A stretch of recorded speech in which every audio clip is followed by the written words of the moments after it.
Hello everybody, welcome to ఇచ్ముక్కు Telugu channel. మనం ప్రతిరోజు మన ఛానల్ ద్వారా నిఫ్టీ అండ్ బ్యాంక్ నిఫ్టీ చార్ట్ను అనాలిసిస్ చేస్తున్నాం based on option chain data ప్రకారం. అందులో భాగంగా రేపు ఎలా ఉండబోతుందో ఒకసారి అనాలిసిస్ చేద్దాం. ముందుగా నిఫ్టీ యొక్క ఇంట్రాడే చార్ట్ను అనాలిసిస్ చేసినట్టయితే నిన్నటి సిపిఆర్ తోటి పోల్చుకున్నప్పుడు ఈరోజు సిపిఆర్ అనేది హయ్యర్ వాల్యూ సిపిఆర్ రావడం జరిగింది, నారో సిపిఆర్ రావడం జరిగింది. సో ఈ సందర్భంలో మనం ఎలా ట్రేడ్ తీసుకుంటాం? ఇన్ జనరల్గా నారో సిపిఆర్ వచ్చినప్పుడు previous day high R1 breakout అయితేనే ట్రేడ్ తీసుకుంటాం, లేకపోతే ట్రేడ్ తీసుకోము. ఎందుకంటే ప్రైస్ అనేది సిపిఆర్ పైన ఓపెన్ కావడం జరిగింది. సో మనం బై సైడ్ ట్రేడ్ మాత్రమే ప్రిఫర్ చేస్తాం. పర్టికులర్గా ఇక్కడ మనం ట్రేడ్ అనేది ఇనిషియేట్ చేస్తాం. సో మనకు అలాంటి అవకాశం అయితే రాలేదు, కాబట్టి సిపిఆర్ ప్రకారం నో ట్రేడ్.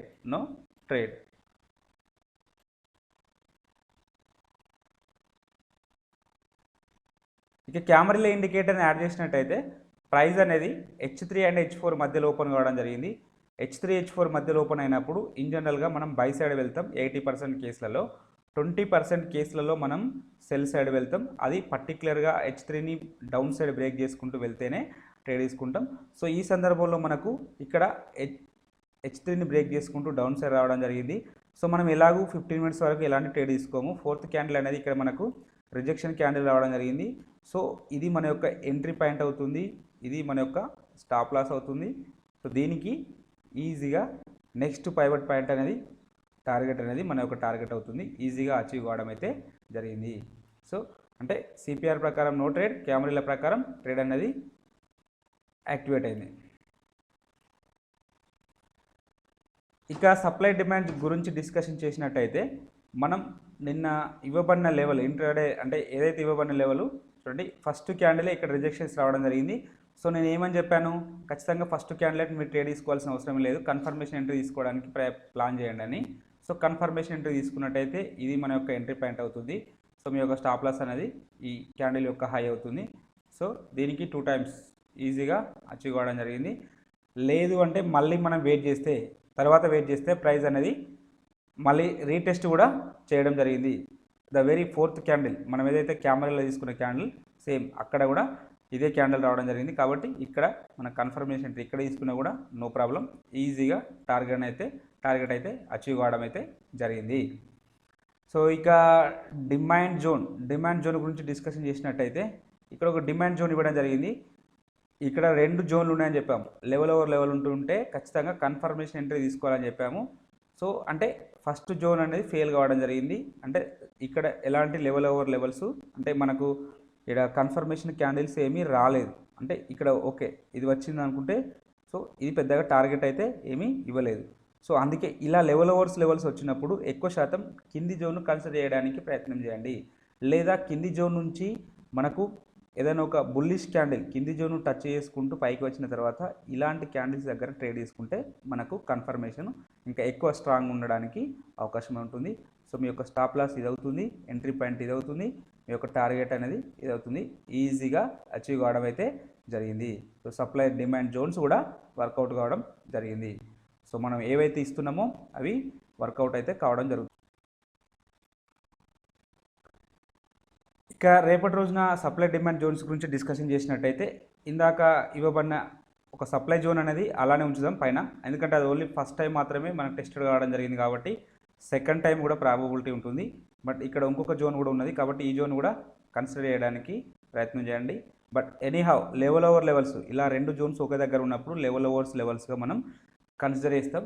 ఇలా లెవెల్ ఓవర్స్ లెవెల్స్ వచ్చినప్పుడు పై లెవెల్ దగ్గర నుంచి కింది లెవెల్ వరకు ఏదైనా ఒక కన్ఫర్మేషన్ క్యాండిల్ వస్తేనే ట్రేడ్ తీసుకుందాం, లేకపోతే ట్రేడ్ తీసుకోవద్దు. ఎందుకంటే స్టాప్ లాస్ హిట్ కావడానికి ఎక్కువ అవకాశం అయితే ఉంటుంది. ఎనీహౌ ఏదైనా ఒక క్యాండిల్ ఈ మొత్తం ఎంటైర్ జోన్ను టచ్ చేసుకుంటూ అంటే 2 జోన్ను టచ్ చేసుకుంటూ మనకు ఒక బేరిష్ క్యాండిల్ వస్తేనే 5 మినిట్స్ టైం ఫ్రేమ్లో ట్రేడ్ తీసుకుందాం, లేకపోతే లేదు.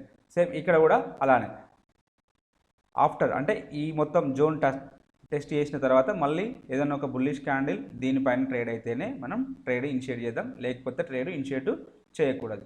సో ఇవి రేపటి రోజున వర్క్ అవ్వడానికి అవకాశం అయితే ఉన్నది. ఇంకా ఆప్షన్ చైన్ డేటాను పరిశీలించినట్టయితే హైయెస్ట్ ఓపెన్ ఇంట్రెస్ట్ అనేది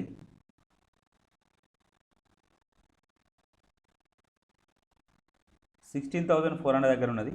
సెకండ్ హైయెస్ట్ ఓపెన్ ఇంట్రెస్ట్ అన్నది 16.5 దగ్గర ఉండడం జరిగింది. థర్డ్ హైయెస్ట్ ఓపెన్ ఇంట్రెస్ట్ అన్నది 16.6 దగ్గర ఉండడం జరిగింది. సో నిఫ్టీ అనేది అప్ సైడ్ వస్తే ఫస్ట్ రెసిస్టెన్స్ ఇక్కడ ఉంటుంది, సెకండ్ రెసిస్టెన్స్ ఇక్కడ ఉంటుంది, థర్డ్ రెసిస్టెన్స్ ఇక్కడ ఉండడానికి అవకాశం అయితే ఉన్నది. వీటిలో సిగ్నిఫికెంట్గా ఒకే రోజు హైయెస్ట్ ఓపెన్ ఇంట్రెస్ట్ అనేది ఇక్కడ బిల్డప్ కావడం జరిగింది. కాబట్టి ఈ లెవెల్ 16,400 అన్నది స్ట్రాంగ్ రెసిస్టెన్స్ లాగా యాక్ట్ చేయడానికి అవకాశం అయితే ఉన్నది. అలాగే మనకు ఓవరాల్ సినారియో మనం పరిశీలించినప్పుడు పర్టికులర్గా ఇక్కడ లాంగ్ అన్వైండింగ్ అయితే జరుగుతున్నది. కాబట్టి కొంచెం అంటే ఓన్లీ ఈ పర్టికులర్గా ఇక్కడ వరకు మాత్రమే అన్ని పాజిటివ్లో ఉన్నాయి, ఇవన్నీ నెగిటివ్లో ఉన్నాయి. అంటే ప్రాఫిట్ బుకింగ్ జరుగుతుంది. ఒక విధంగా చెప్పాలంటే ఇక్కడ ప్రాఫిట్ బుకింగ్ జరుగుతున్నది. ఒకసారి పుట్ సైడ్ డేటాను కూడా పరిశీలిద్దాం. పుట్ సైడ్ డేటాను పరిశీలించినట్టయితే హైయెస్ట్ ఓపెన్ ఇంట్రెస్ట్ అన్నది 16 దగ్గర ఉన్నది. సెకండ్ హైయెస్ట్ ఓపెన్ ఇంట్రెస్ట్ అన్నది ఫస్ట్ హైయెస్ట్ ఓపెన్ ఇంట్రెస్ట్ అన్నది ఇక్కడే ఉన్నది, 16,200 దగ్గర ఉన్నది. సెకండ్ హైయెస్ట్ ఇక్కడ ఉన్నది, 16 దగ్గర ఉన్నది. థర్డ్ హైయెస్ట్ ఓపెన్ ఇంట్రెస్ట్ అన్నది 16,100 దగ్గర ఉంది. సో నిఫ్టీ అనేది డౌన్ సైడ్ వస్తే ఫస్ట్ సపోర్ట్ ఇక్కడ ఉంటుంది, సెకండ్ సపోర్ట్ ఇక్కడ ఉంటుంది, థర్డ్ సపోర్టు ఇక్కడ ఉండడానికి అవకాశం అయితే ఉన్నది. వీటిలో సిగ్నిఫికెంట్గా ఒకే రోజు హైయెస్ట్ ఓపెన్ ఇంట్రెస్ట్ అనేది ఇక్కడ బిల్డప్ కావడం జరిగింది. కాబట్టి 16,100 అనేది స్ట్రాంగ్ సపోర్ట్ లాగా యాక్ట్ చేయడానికి అవకాశము ఉన్నది. అలాగే ఓవరాల్ సినారియోని మనం పరిశీలించినప్పుడు ఇక్కడ కూడా సంవాట్ మిక్స్డ్ ట్రెండ్ అయితే ఉన్నది. సో ఎవరైతే షార్ట్ చేశారో వాళ్ళైతే ప్రాఫిట్స్ని ఇక్కడ బుక్ చేసుకోవడం జరుగుతుంది. చూడండి, అన్ని మైనస్లలో ఉంటున్నాయి. ఎవరైతే ఇక్కడ లాంగ్ అనుకుంటున్నారో ఈ లాంగ్ అనుకున్న వీళ్ళందరూ వాళ్ళ యొక్క ప్రాఫిట్స్ని బుకింగ్ చేసుకుంటున్నారు. లాంగ్ అన్వైండింగ్ జరుగుతున్నది. సో కాబట్టి ఒకసారి ఇచిమోకు ఇండికేటర్ ప్రకారమే కన్ఫర్మేషన్ తీసుకుందాం. అకార్డింగ్ టు ఇచిమోకు ఇండికేటర్ ప్రకారం ప్రైస్ అనేది స్టిల్ ఈ జోన్లోనే ట్రేడ్ అవుతుంది. చూడండి, సో మనం నిన్న డిస్కషన్ చేసిన జోన్ లోపలనే, విత్ ఇన్ ద జోన్ లోపలనే ట్రేడ్ అవుతుంది. మనకు ఈ ఫ్యూచర్ కూమో అనేది రైజింగ్ అవుతుంది. కాబట్టి ఎక్కువ శాతం అప్ సైడ్ ఉండడానికి అయితే పాసిబిలిటీ ఉంటుంది. కానీ ఇక్కడ ఒక నెగిటివ్ అంశం ఏంటిదంటే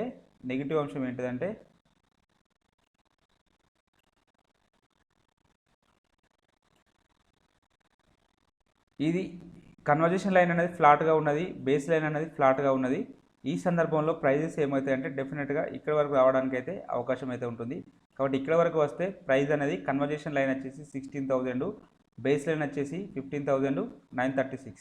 సో నిన్న మనం డిస్కషన్ చేసిన లెవెల్స్ మాత్రమే ఇక్కడ ఉండడం జరిగింది.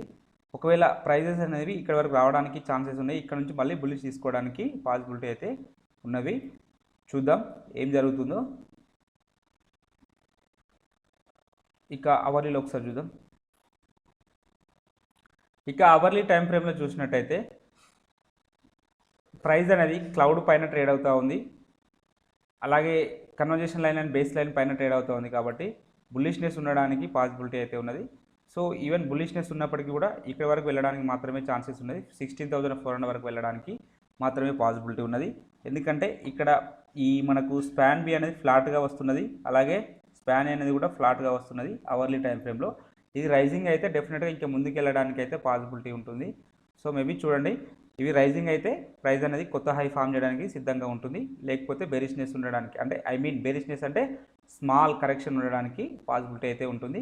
సో ఈ బేస్ లైన్ పైన ట్రేడ్ అయితే 16,260 పైన ట్రేడ్ అయితే ఫర్దర్గా అప్ సైడ్ వెళ్ళడానికి పాసిబిలిటీ ఉంటుంది. దీని కిందే వస్తే మాత్రం ఫర్దర్గా ఈ క్లౌడ్ వరకు రావడానికి పాసిబిలిటీ ఉంటుంది. ఈ క్లౌడ్లోకి వస్తే మాత్రం 16,050 వరకు రావడానికి అయితే పాసిబిలిటీ అయితే ఉన్నది. సో ఇది నిఫ్టీ సినారియో. ఇక బ్యాంక్ నిఫ్టీ యొక్క ఇంటర్డే చార్ట్ను అనాలిసిస్ చేసినప్పుడు నిన్నటి సిపిఆర్తో పోల్చుకున్నప్పుడు ఈరోజు సిపిఆర్ అనేది హయ్యర్ వాల్యూ సిపిఆర్ రావడం జరిగింది. ప్రైస్ అనేది సిపిఆర్ పైన ఓపెన్ కావడం జరిగింది. సిపిఆర్ పైన ఓపెన్ అయినప్పుడు ఇన్ జనరల్గా మనం సిపిఆర్కు పుల్ బ్యాక్ వస్తే ట్రేడ్ తీసుకుంటాం. సిపిఆర్కు పుల్ బ్యాక్ రావడం జరిగింది, సిపిఆర్ పుల్ బ్యాక్ వస్తుంది. బట్ ఇక్కడ మన ట్రేడ్ అనేది ఎగ్జిక్యూట్ అయింది. స్టాప్ లాస్ అనేది ఇది అవుతుంది, సెంట్రల్ పైవట్ అవుతుంది, స్టాప్ లాస్ అనేది హిట్ కావడం జరిగింది. సో రెండో సందర్భంలో మనం ఎలాంటి ట్రేడ్ తీసుకుంటాం, రెండో సందర్భంలో కూడా మనం ట్రేడ్ తీసుకోవడానికి ఇంకొక అవకాశం లభించింది.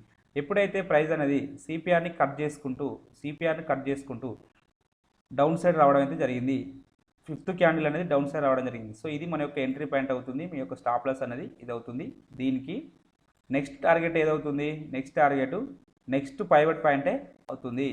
ఇది ఓన్లీ 1:1 ఉండడం జరిగింది. మనం వెయిట్ చేసినట్టయితే ఇంకా మోర్ దెన్ 1:1 కంటే రావడం జరిగింది. బట్ మనం జనరల్గా 1:1 దగ్గరే బుక్ చేసుకోమని చెప్తాం. ఎందుకంటే ఇది సిపిఆర్ని కట్ చేసుకుంటూ రావడం జరిగింది కాబట్టి ఈ సందర్భంలో నెక్స్ట్ పైవట్ పాయింట్ అవుతుంది, లేదా 1:1.5 ఏది ముందు అయితే అదే. సో మనకి ఇక్కడ పైవట్ పాయింట్ అనేది ముందు రావడం జరిగింది. సో ఇది మనం ఇక్కడ డిస్కషన్ చేయడం జరిగింది, సిపిఆర్ స్కాల్పింగ్ స్ట్రాటజీలో డిస్కషన్ చేయడం జరిగింది. ఎవరైనా ఈ వీడియో చూడకపోతే ఒకసారి చూడండి.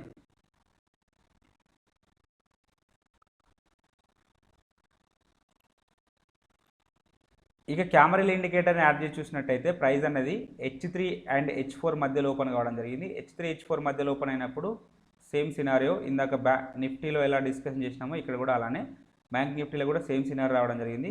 సో ఈ సందర్భంలో మన ట్రేడ్ అనేది ఇక్కడ ఎగ్జిక్యూట్ అవుతుంది, అంటే డౌన్ సైడ్లో బ్రేక్ చేసుకుంటూ రావడం జరిగింది.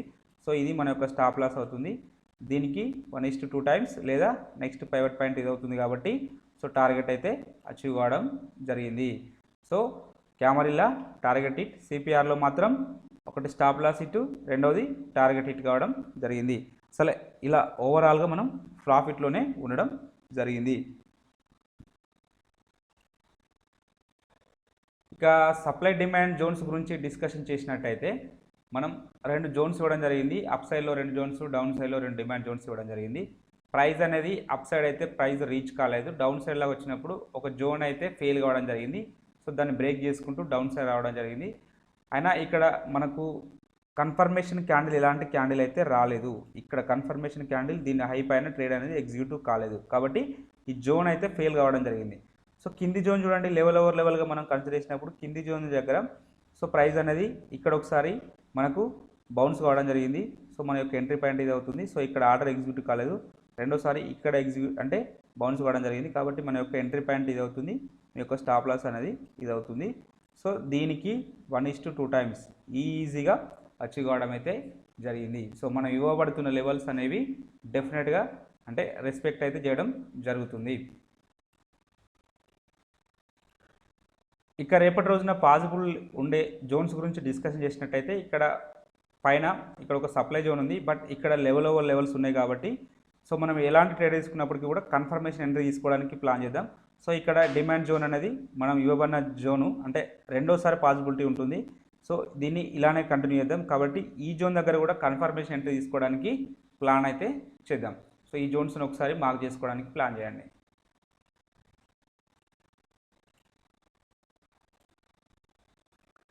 ఇక బ్యాంక్ నిఫ్టీ యొక్క ఆప్షన్ చైన్ డేటాను పరిశీలించినట్టయితే హైయెస్ట్ ఓపెన్ ఇంట్రెస్ట్ అనేది కాల్ సైడ్లో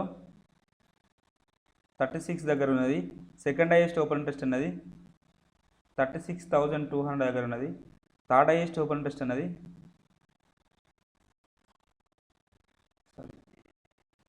ఇక్కడే ఉన్నది. 1 సెకండ్.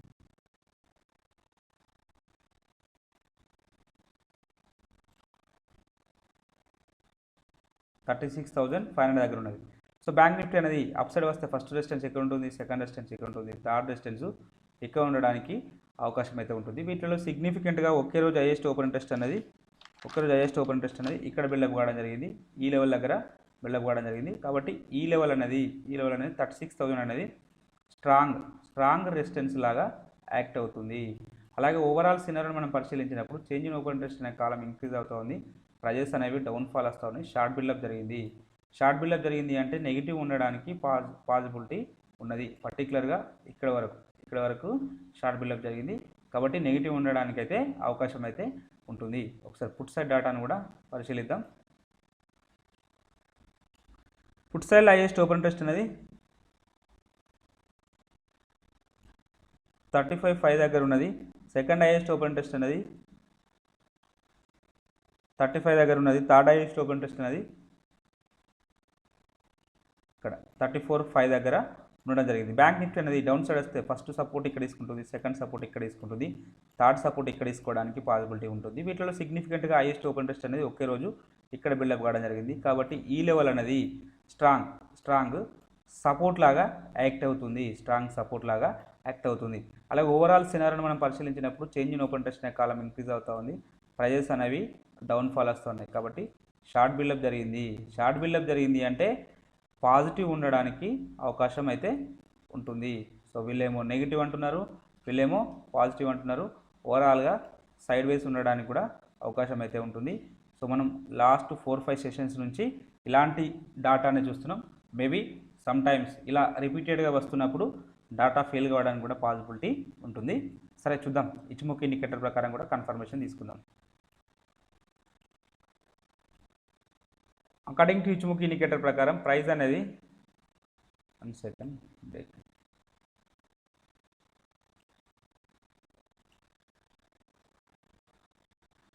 క్లౌడ్ పైన ట్రేడ్ అవుతున్నప్పుడు మనకు బుల్లిష్నెస్ ఉండడానికి పాసిబిలిటీ ఉంటుంది. ఫ్యూచర్ కుమో కూడా మనకు బుల్లిష్లో ఉంది. సో ఇది రైజింగ్ అవుతూ ఉంది కాబట్టి ఇది డెఫినెట్గా బుల్లిష్నెస్ ఉండడానికి కూడా పాసిబిలిటీ అయితే ఉన్నది.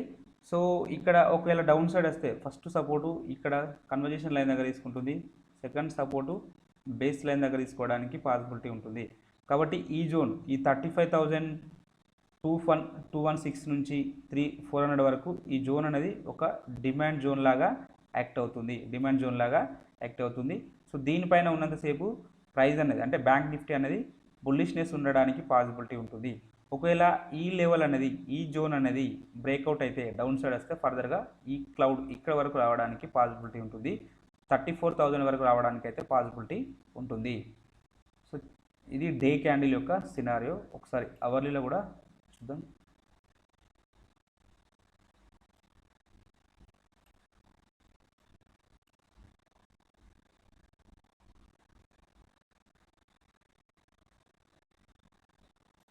అవర్లీలో నిన్న మనం చెప్పడం జరిగింది, ఇవి ఫ్లాట్గా ఉంటే బేస్ లైన్ అనేది ఫ్లాట్గా ఉండడం జరిగింది. ఫ్లాట్గా ఉంటే ప్రైజెస్ అనేవి డౌన్ సైడ్ అంటే కన్సల్టేషన్ కావడానికి పాసిబిలిటీ ఉంటుందని నేను చెప్పడం జరిగింది. సో ఎగ్జాక్ట్గా అలానే రావడం జరిగింది. సో ప్రైస్ అనేది ఈ బేస్ లైన్ బ్రేక్ చేసుకుంటూ ఫర్దర్గా క్లౌడ్ వరకు రీచ్ కావడం జరిగింది. క్లౌడ్ దగ్గర సపోర్ట్ తీసుకొని మళ్ళీ బేస్ లైన్ వరకు వెళ్ళడం జరిగింది, నియర్లీ అంటే ఇక్కడ కన్వర్జేషన్ లైన్ వరకు వెళ్ళడం జరిగింది. సో రేపటి రోజున సినారియో ఏంటంటే ప్రైస్ అనేది దీని కిందనే అంటే ఈ బేస్ లైన్ కిందనే ఈ కన్వర్జేషన్ లైన్ కిందనే ఉంటే ఫర్దర్గా ఈ లోన్ బ్రేక్ చేసుకుంటూ ఇంకా కిందికి కూడా వెళ్ళడానికి పాసిబిలిటీ ఉంటుంది. లేదు అంటే దీనిపైన గ్యాప్ అప్లో ఓపెన్ అయింది అనుకోండి, గ్యాప్ అప్లో ఓపెన్ అయితే 35,000 అంటే 36,000 పైన ఓపెన్ అయితే సస్టైన్ అయితే ఫర్దర్గా ఈ 36,500 వరకు వెళ్ళడానికి పాసిబిలిటీ ఉంటుంది. సో ప్రైస్ అనేది ఎక్కడ ఓపెన్ అవుతుంది అనేది ఇంపార్టెంట్ ప్లే చేస్తుంది. కాబట్టి ఈ జోన్ కూడా అంటే ఈ లెవెల్స్ని ఒక్కసారి మార్క్ చేసుకోండి. సో ఇది బ్యాంక్ నిఫ్టీ సినారియో. అలాగే మనం ఇంట్రాడే పర్పస్లో పేపర్ ట్రేడింగ్ పర్పస్లో కొన్ని స్టాక్స్ కూడా జరుగుతుంది, వీటి కూడా వాచ్ లిస్ట్లో పెట్టుకొని అబ్జర్వేషన్ చేయండి. మీకు ఈ కంటెంట్ నచ్చినట్టయితే తప్పక లైక్ చేస్తూ షేర్ చేయగలరు, అలాగే సబ్స్క్రైబ్ చేసుకోగలరు. Thank you everybody.